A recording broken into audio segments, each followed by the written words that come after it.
અંકલેશ્વરના અંતરનાથ, રત્નેશ્વર, માંડવેશ્વર, એકલિંગનાથ સહિતના શિવાલયોમાં ભક્તોનું મહેરામણ ઉમટી પડ્યું હતું. શ્રદ્ધાળુઓએ બીલીપત્ર, દૂધ, દહીં, મધ અને ગંગાજળથી મહાદેવનો અભિષેક કર્યો. અંકલેશ્વરના અંતરનાથ, રત્નેશ્વર, માર્કંડેશ્વર, એકલિંગનાથ સહિતના શિવાલયોમાં ભક્તોનું મહેરામણ ઉમટી પડ્યું હતું. શ્રદ્ધાળુઓએ બીલીપત્ર, દૂધ, દહીં, મધ અને ગંગાજળથી મહાદેવનો અભિષેક કર્યો હતો. તો ભરૂચમાં પણ નીલકંઠેશ્વર, શક્તિનાથ, નવનાથ, ભારેશ્વર, સ્તંભેશ્વર સહિતના શિવ મંદિરોમાં ભક્તોની દર્શનાર્થે ભારે ભીડ જામી હતી.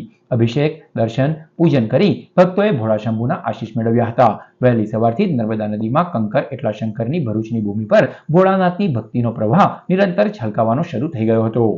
पिछले कई वर्षों से हम लोग मंदिर से जुड़े सभी भक्त शिव पार्थिव पूजन का पूजन करते हैं और पूजन के बाद शिव निर्माल्य मां नर्मदा जी में अर्पण करने के लिए यहाँ आते हैं।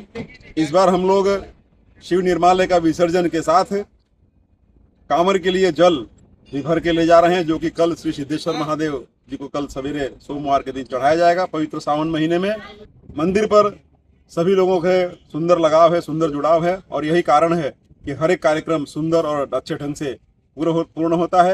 महादेव जी अपने भक्तों पर ऐसी ही कृपा बनाए रखें।